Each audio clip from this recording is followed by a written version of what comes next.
आम जनता को परेशान करके कोई कार्य करना। जैसे मान लीजिए कि कचरा ही होता था, जगह नहीं था, तो उसके लिए हम लोग पूरा पुरजोर व्यवस्था किए। आज के डेट में उस समस्या खत्म हो गया। उस समय जो विवाद हुआ था, उस विवाद से यही मतलब था कि मैं नियम के हिसाब से काम करने के लिए बोला था, ऐसा कोई एथी नहीं था। मैं वही बोला था कि जो भी फॉगिंग का सिस्टम होता है वो मार्केट एरिया में जहां लोग हैं उससे जो धुआं निकलता है जिससे मच्छर मरते हैं, तो जाहिर सी बात है उसमें जहरीला पदार्थ होगा। तो उस समय किया जाए जिस समय लोग वहां अवेलेबल ना हो। और उस समय हो रहा था, मैं जा रहा था उस रास्ते से, देखा कि भाई लोग परेशान थे। एक बच्चा भी, एक माँ थी दौड़े दौड़े लेके आ रही थी, अब देखे भाग रही थी, तब उसको पूछे भी बच्चे को सांस नहीं आ रहा था। हम वहां उतर के बोले कि फॉगिंग का समय होता है मार्केट यार्ड में 9:30 बजे के बाद। नियम यही कहता है कि जब मार्केट बंद हो जाता आप करिए। बहुत सारे विवाद होते हैं, देखिए अच्छा काम करने निकलिएगा तो बहुत सारे लोगों को मौका मिलेगा, ऐसे कहेंगे। लेकिन हम अपना होश एक बस यही सवाल जनता से करना चाहेंगे कि हम अपने लिए तो वहां नहीं ना विवाद किए, चाहे जो भी किए अपने लिए तो नहीं किए। तो मेरा वहां ना घर था, ना मेरे माँ बाप थे, ना मेरे फैमिली के कोई मेंबर था, जनता के लिए ना किया कि नहीं भाई जनता को परेशानी नहीं होना चाहिए। अब लड़ना काम है मेरा जनता के लिए, तो लड़ते रहेंगे। उसमें विवाद हो, FIR हो, कोई फर्क नहीं पड़ता है। अपने शायद मारा भी नहीं, मारे नहीं थे, सिर्फ डांटे थे कि भाई देखिए गलत है, समय के नियमावली के हिसाब से आप काम कीजिए। आम जनता को परेशान करके हम जब तक नगर परिषद क्षेत्र में हैं तो हम प्रयास यही करें कि आम जनता को नुकसान करके या उसे डिस्टर्ब करके कोई कार्य ना हो। चलिए वो तो बात हो गई, नगर परिषद का मामला खत्म हो चुका है, विवाद खत्म हो गया। आने वाला 2024 लोकसभा चुनाव, क्या लग रहा है जीवन यादव इस लोकसभा चुनाव में अपनी भागीदारी रखेंगे या नहीं रखेंगे? नहीं, ऐसी कोई बात नहीं कि हम चुनाव नहीं लड़ेंगे, लेकिन जाहिर सी बात है कि भागीदारी तो जरूर रखेंगे। अच्छे लीडर का होना बहुत जरूरी है। नहीं लड़ेंगे मतलब? नहीं लड़ने का मतलब बहुत व्यापक होता है। नहीं लड़ेंगे का मतलब? देखिए नहीं लड़ने का कारण कि समुंदर हम शुरू से बोलते हैं, लेकिन भागीदारी जरूर मेरी रहेगी चुनाव भागीदारी में। का जो लोग हमारे हैं, जो हमारे समर्थक है, जो हमारे अपने लोग हैं, हमारे दोस्त मित्र हैं, जो हमारे सगे संबंधी है, जो हमारे अपने लोग हैं, उनके साथ हम कहीं ना कहीं किसी न किसी के साथ भागीदारी में जरूर रहेंगे। अपने लोगों की परिभाषा व्यापक है क्या? अपने लोग अपने लोग और बिहारी चौधरी जी रहेंगे? नहीं, हम नेता की बात नहीं कर रहे, हम जनता की बात कर रहे। जो हमारी अपने लोग हैं, जो हमको मानते हैं, हम हमारी सिद्धांतों को मानते हैं, हम उनके साथ। जीवन यादव की जनता आपके साथ आ रही है, जनता आपके साथ है, आप चाहती है कि आप आए चुनाव मैदान में, तो क्या आएंगे? अरे टिकट मिले तो काहे नहीं आएंगे। देखिए बड़ा चुनाव होता है, ये निर्दलीय चुनाव नहीं लड़ा जा सकता है। इस टिकट का चुनाव है, जिसको टिकट मिलेगा वो चुनाव लड़ेगा। और हमको लगता है जनता को और पार्टी को कि हम जैसे लोग का होना जरूरी है उस कुर्सी पे, जो हमारे विचारधारा हमारी है कि हम सिवान के लिए कुछ करना चाहते हैं। समाज को बदलने के लिए, अच्छे लोगों के आने के लिए टिकट का इंतजार किया जाए। तो शायद प्रकाश यादव भी निर्दलीय जीते थे, तू नहीं जीतते निर्दलीय, तब तो खत्म हो जाना चाहिए। वही तो बोले थे कि हम स्लोगन तो निकाले हैं कि जहां जनता की चाह वहीं जीवन यादव की राह। जनता जो चाहेगी, जनता तो चाह रही है, जीवन यादव खुद चुप कर दिए हुए हैं। जनता चाह देखिए रही है। जनता जब चाहेंगी तो हम तक मैसेज आएगा, ऐसा कुछ नहीं है। नहीं, अब पीछे कहाँ जा हट रहे हैं, हम तो जहाँ हैं वहीं पे है, अपना कार्य कर ही रहे हैं। हो रही है नहीं, ऐसा कुछ नहीं है। देखिए हम अभी किसी पार्टी में नहीं है, लेकिन है कि हमको चाह है कि सीमान के लिए हम कुछ ऐसा करें कि इतिहास हम भी रखें। टिकट के प्रयास में लगे हैं? नहीं, ऐसा कुछ नहीं है। अगर प्रयास में अगर मान लीजिए लग रहा है तो किस पर आप ज्यादा ये करेंगे, RJD या BJP? देखिए ये दोनों बड़ी पार्टी, चुनाव लड़ने दोनों बड़ी पार्टियां हैं। अब हमसे वरिष्ठ लोग बैठे हुए हैं टिकट के लिए।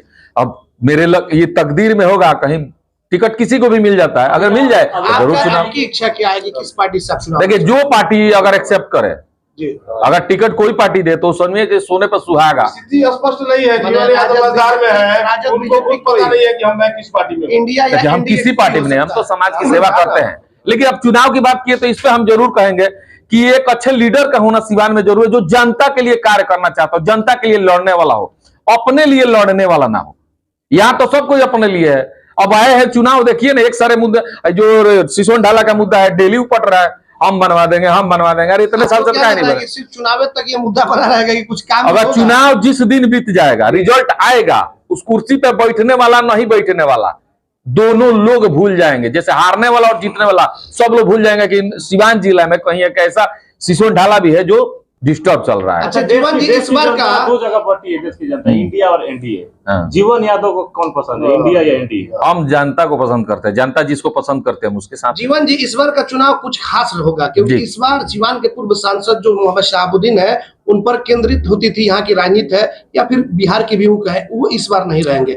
और क्या आपको लग रहा है कि जो लोग नाम लेकर के, हम किसी का नाम नहीं रखेंगे, जो लोग नाम लेकर के राजनीति आज तक करते थे, अब क्या होगा? किस तरह की राजनीति होगी? आखिर किस मुद्दे पर राजनीति होगी? साहब तो बहुत अच्छा सवाल है आपका। अब एक मुद्दा वो भी थे, सही बात है, पूरी सीवान की जनता जानते हैं, हम भी जानते हैं, आप भी जानते हैं कि एक मुद्दा थे वो, उनके विरोध में राजनीति करो, वोट मांगो। अब मुद्दा है काम। जैसा अब हम कहेंगे कि हम सीवान को, जैसा हम स्लोगन दिए थे कि नगर परिषद को बनाएंगे हम गोरखपुर, हम कार्य में है, ऐसा कुछ नहीं है। एक भी हम लोग उद्घाटन नहीं किया, इसका मतलब काम नहीं है। 53 से ऊपर काम हो चुका है, रोड नाला का शिलान्यास नहीं हो रहा है, उद्घाटन नहीं हो रहा है, इसलिए लोग सोच रहे हैं कि हम बैठे हुए हैं। जो हर वार्ड में 4 गो 5 गो 6 गो काम चल रहा है, दिख रहा है काम, बस मीडिया में नहीं आ रहा है। जिस दिन आएगा मीडिया में, उस दिन तब जनता को दिख जाएगा कि हमारा काम कितना है। नगर परिषद का काम मीडिया में नहीं है, आज भी मोहम्मद शहाबुद्दीन मुद्दा रहेंगे, उनका परिवार मुद्दा रहेगा? नहीं, अब वो मुद्दा शहाबुद्दीन साहब निधन हो गया, तब वो मुद्दा ही खत्म हो गया। देखिए, पॉलिटिक्स में जो मेन मुद्दा होता है वो शहाबुद्दीन साहब थे, तो खत्म हो गया, माने निधन हो गया उनका, उनकी मौत हो गई, तो अब वो मुद्दा खत्म हो गया। अब मुद्दा सीवान का हम आगे ही बता रहे हैं, कब बनेगा, हम ये करेंगे, हम वो करेंगे। अब लंबा लंबा फेंका जाएगा, जिसको बोलते हैं ना जुमलेबाजी, होगा कुछ नहीं। आम जनता सीवान की त्रस्त है, सीवान के नेतृत्व में, सीवान के नेतृत्व के लिए नए चेहरे का तलाश है जनता को, जिसमें हम भी एक जनता है, आप भी एक जनता है। सबको पता है कि नया चेहरा चाहिए। भगवान तो जिसके तकदीर ललाट पर लिखा हो वो आएगा। सीवान की जनता नए चेहरे की आप बोल रहे हैं, तो क्यों विश्वास करे? उन्होंने एक बार ओम प्रकाश यादव को 2 बार देख लिया, फिर उसके बाद से वर्तमान जो है उनको भी देख लिया, तो फिर नया चेहरा क्यों, और क्यों विश्वास करे जनता? बता रहे हैं क्यों। मान लीजिए कि आप एक साबुन खरीद के लाते हैं, ठीक है, आप लगाते हैं, अच्छा नहीं होता, उस साबुन से आपको रिएक्शन हो गया, तो जाहिर सी बात है कि आप दूसरा साबुन तो खरीदिएगा, कि बिना साबुन के नहा लीजिएगा। उसी तरह जनता नए चेहरे की मांग कर रही है, नया चेहरा आएगा, अगर वो भी कारगर होगा तो रहेगा, नहीं तो उसको भी निकाल फेंका जाएगा। यही होता है। लेकिन इस्तेमाल तो कहीं ना कहीं करने के लिए एक विश्वास तो करना पड़ेगा किसी न किसी चेहरे पे। आप जब कह रहे हैं कि चुनाव नहीं लड़ेंगे, तो इसका मतलब है कि जीवन यादव सीवान को विकसित और विकासशील नहीं देखना नहीं, सीवान को विकसित और विकासशील देखने के लिए तो बोल रहे हैं कि हम, हमारा माने सहयोग रहेगा। हमारे विचारधारा कोई अगर कैंडिडेट आता है तो मैं जरूर उसके साथ कदम से कदम। देखिए, हम लड़े या कोई लड़े, चुनाव नया चेहरा चाहिए। यानी कि आप केवल किंग मेकर बन के रहना? नहीं, किंग मेकर नहीं, ये तो गलत शब्द है। किंग मेकर बाल ठाकरे साहब थे जो मुंबई तो के नहीं कि जीवन यादव कुछ परिस्थिति को भांप रहे हैं, और उस परिस्थिति के बाद आप सब कुछ खुल करके बोलेंगे कि हाँ लड़ेंगे नहीं लड़ेंगे? वो परिस्थिति को अभी आप तो समझ रहे हैं, जान रहे हैं? ये अभी आपका सवाल सही, वो वक्त बताएगा। ऐसे थोड़े कौन सी परिस्थिति आप चाहते हैं, क्या चाहते हैं? हम यही चाहते हैं कोई ऐसा चेहरा है जिसके साथ हम लोग कदम से कदम मिला के चुनाव लड़ने का काम कौन सी करें। परिस्थिति को आप भांपना चाह रहे हैं? आकलन क्या कर रहे हैं आखिर? उसके बाद आप शायद हो सकता है कि नाम का खुलासा कर, अपनी ऐलान का खुलासा करें। जनता की चाहत, बस देखा जा रहा है कि जनता किसको चाह रही है, जनता जिसको चाहेगी हम लोग। बार-बार हम आपके अंदर इतना कंफ्यूजन क्यों बना हुआ है? अभी जनता का देखिए, चुनाव 15 दिन पहले क्लियर होता है। जनता की जो चाह होगी, हम जनता के साथ हैं और हमेशा रहे हैं। लोग देखिए, लोग कहते हैं कि आप देखिए, अभी एक छोटा सा एग्जाम्पल, लोग आएंगे मीडिया में, सब लोग बोलता है कि हम ये करेंगे, हम वो करेंगे, लेकिन हम कभी नहीं बोलते कि हम ये करेंगे। हमने एक स्लोगन दिया था गोरखपुर बनाने का, जिसमें हम लगे हुए हैं। अगर वो पूरा हो जाता है तो शायद हमको बताने की जरूरत नहीं पड़ेगी मीडिया में फिर दोबारा आके कि हम गोरखपुर बना पाए कि नहीं बना पाए। अगर उसमें हम सफलता पाते हैं तो जाहिर सी बात है जनता हमको और आगे भेजेगी। जीवन यादव गोल गोल घुमा रहे हैं 15-20 मिनट से चुनावी मुद्दे को लेकर के, और गांव गांव में इनका पोस्टर लगा हुआ है, ये क्या समझा जाए?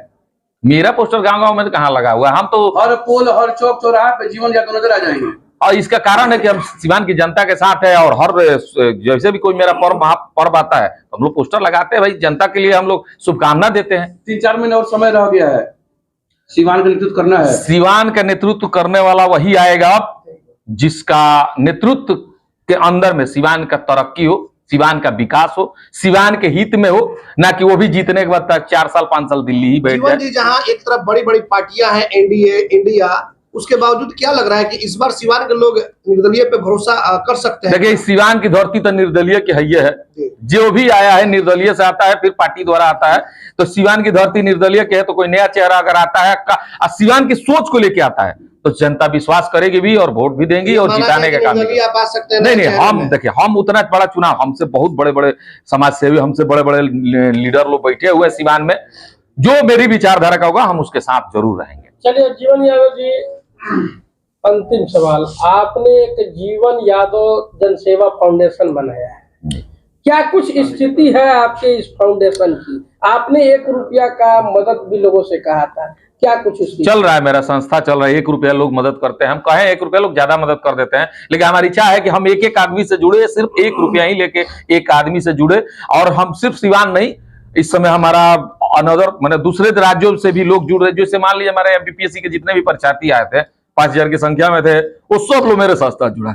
जाहिर सी बात है, एक आदमी जुड़ा था तो वो लोग 10 लोग को जोड़े हैं। इस हिसाब से मेरी संस्था 1 रुपया से ही शुरुआत हुआ है। आने वाला समय में ये बहुत बड़ी संस्था बन के आएगी, और ये संस्था बन के नहीं आएगी, ये संस्था के अंतर्गत काम भी होगा, जिसके चलते संस्था का नाम होगा। जीवन जी, अगर शहर का विकास हो रहा है तो आप अपने पॉकेट से नहीं कर रहे हैं, वो नगर नहीं, हम अपने नगर परिषद का वो पैसा है। ये बताइए कि आपने कुछ वादा किया था कि कुछ ऐसे बड़े काम हम करेंगे, शादी करेंगे, सामूहिक विवाह करेंगे, हाँ, देखिए कुछ और भी बहुत सारी बता रहे, वो अभी दिखाई नहीं दे रहा है। देखिए हम जो सामूहिक विवाह के लिए बोले थे, तो हम रिकॉर्ड वाला बनाना चाहते हैं। जैसे हमने कहा था कि एक गुजरात का बहुत बड़ा इंडस्ट्रीज है जो तो 151 लड़कियों की शादी एक बार में किए थे। हमारा सपना था 251 लड़कियों की शादी करने के लिए, लेकिन हम कोई कुबेर के खजाना, तो हमारे पिताजी तो बहुत अमीर थे नहीं, और हम कोई बड़े बिजनेसमैन है नहीं। हम वो ख्वाब लेके आए हैं, उस ख्वाब को पूरा करेंगे, उसके लिए मेहनत कर रहे हैं। जैसे ही हमारा बजट तैयार होगा, हम ये कार्य को जरूर करेंगे। कि ये कार्य मैं लोगों के लिए नहीं कर रहा हूं, ये अपना सपना है मेरा कि मैं 251 अपनी बहनों का शादी एक साथ एक मंडप में वहां करूं, और लोगों के बीच एक मैसेज पैदा करूं कि सिर्फ पैसे वाले लोग ही कुछ नहीं कर सकते हैं। एक गरीब आदमी, एक मैं बहुत छोटा सा बिजनेसमैन हूं, छोटा सा, लेकिन मैं एक सोच लेके आया हूं। उसी तरह सब लोग अगर इस सोच को लेके आएंगे और एकजुटता के साथ आएंगे, तो जाहिर सी बात है कि जो लड़की गरीब घर की लड़कियां होती है, जिनकी शादी किसी मजबूरी के कारण, पैसे नहीं होने के कारण, दहेज के कारण नहीं हो पाता है, उन लड़कियों की शादी हो, और ये सोच हमारे जिला से निकल के हमारे राज्य तक जाए। जो गुजरात जैसे इंडस्ट्रियल एरिया में पैसे वाले लोग करते हैं, हमारे बिहार में भी लोग करें, अब बड़े स्तर पे करें, बड़े पैमाने पे करें। ये मेरा सपना है, इसे मैं मरने से पहले पूरा जरूर करूंगा। ये वादा तो मैंने कभी नहीं किया कि कल करूंगा, क्योंकि बड़ा बजट का काम है। जिस दिन मेरा बजट तैयार होगा, मैं सपना अपना पूरा करूंगा। छोटा बिजनेसमैन आप अपने आप को बता रहे हैं, बड़े लोगों की हवा खराब करके रखे हुए हैं। क्योंकि हम अपनी 80% कमाई तो डोनेट कर देते हैं, रहते हैं करकट के घर में। अब हमारा कोई बड़ी ना, हम बड़ा गाड़ी रखते हैं ना, कोई बड़ी बिल्डिंग में रहते हैं, करकट के घर में रहते हैं। किस दिन फोटो खींच के लाके आप लोगों को दिखा दे देंगे। नहीं तो अगर मेरे नाम पे इतनी भी संपत्ति नहीं है कि कल मेरा अगर बिजनेस बंद हो जाए तो मैं गाड़ी में तेल भरवा सकूं। लोगों को एक गलत मैसेज चला गया है कि बहुत धन है मेरे पास, ऐसा कुछ नहीं है। हम जितना कमाते हैं डोनेट कर देते हैं, इसीलिए दिखता है मेरा। और लोग पैसा कमाते हैं तो अपने परिवार को देते हैं, बिल्डिंगें बनवाते हैं, बड़ी सारी गाड़ियां खरीदते हैं, बैंक बैलेंस करते हैं, सोना जवाहरात खरीदते हैं, अरे बहुत सारे दूसरे राज्यों में प्रॉपर्टी खरीदते हैं, बिल्डिंगें खरीदते हैं, अपार्टमेंट खरीदते हैं। जो मेरे नाम पे 1 इंच भी नहीं है, जो कमा देते हैं वो डोनेट कर देते हैं। सो यही एक मेरा दिखता है, और कुछ नहीं है मेरे पास। नगर परिषद चुनाव में आपने वादा किया था कि 1 साल के अंदर ऐसा व्यवस्था करेंगे जहाँ 1 रुपये में खाना मिलेगा। देखिए उसमें भी लगे हुए हैं लोग। नगर परिषद डिस्टर्ब चल रहा है, अब उसको सुधार लाए हैं, मुंह पे आ गया है। थोड़ा वक्त और लगेगा, नगर परिषद एकदम सुचारू रूप से चलेगा और विकास दिखने लगेगा। जनता का सवाल जो था मुझसे कि क्या आपने किया, वो खत्म हो जाएगा। तो इसमें भी हम लोग लग के, ये प्रयास है कि 1 रुपये में सिवान में कोई ऐसी संस्था बनाया जाए अपनी संस्था से कि 1 रुपये में भरपेट भोजन मिले। ये भी जल्दी ही होगा, ये कार्य में करूंगा। ये 2 कार्य में, नानक जयंती है और वहाँ पे गुरुद्वारा के पास कचरों का मामला आया था, कचरा साफ सफाई नहीं, क्या कुछ उसके देखिए बहुत अच्छा सवाल है। गुरुद्वारा के जो भी लोग थे आए थे, और हमको फोन भी आया था। हम सुबह में वहीं गए थे, सामने वहां कचरा हटवाया, वो डंपिंग पॉइंट है।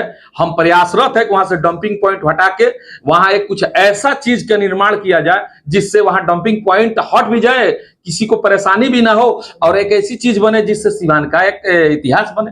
हम प्रयास में हैं। लेकिन आपने 2 महीना पहले रात में कहा भी था कि अब आज से कचरा नहीं गिरेगा, उसके बावजूद फिर देखिए आम जनता ही कचरा गिराते हैं। आम जनता के खिलाफ तो हम जा नहीं सकते हैं, तो हम वहां से जनता को थोड़ी रोक सकते हैं कि आप यहाँ कचरा मत फेंकिए। हम उस जगह को ही, डंपिंग पॉइंट को ही खत्म कर देंगे। जाहिर सी बात है अपने आप वहां से खत्म हो जाएगा कचरा। हम जैसे प्रयास थे कि कचरा वहां लोग ना फेंके, लेकिन हम किसी को रोक नहीं सकते क्योंकि हम किसी का मालिक तो है नहीं। लेकिन हम उस पॉइंट को ही खत्म कर देंगे, ऐसा चीज बना देंगे कि कोई कचरा फेंकेगा ही नहीं। तो इस प्रयास में आप बहुत जल्दी 1 महीने के अंदर रिजल्ट होगा कि वहां कचरा का डंपिंग पॉइंट ही खत्म हो जाएगा। देखिए हम तो यही हाथ जोड़ के निवेदन करेंगे, जो हमारे देश का संविधान है उसका पालन करना चाहिए। और हमारे देश का संविधान एक वर्ल्ड का सबसे अच्छा संविधान है, जिसमें गरीब से लेकर अमीर तक का व्यवस्था, जिसको बोलते हैं धाराएं, एक बराबर है, जेल जाना है तो एक बराबर व्यवस्था है। तो ये एक चीज हमारे संविधान का देन है कि हम लोग में भेदभाव नहीं किया है कि अमीर को अलग संविधान है, गरीब को अलग संविधान। तो हम संविधान जो बनाए हैं हमारे जो डॉक्टर भीमराव अंबेडकर जी, उनको अपने तहे दिल से प्रणाम करते हैं कि उन्होंने संविधान बनाते हुए भेदभाव का काम नहीं किया है। नमस्कार।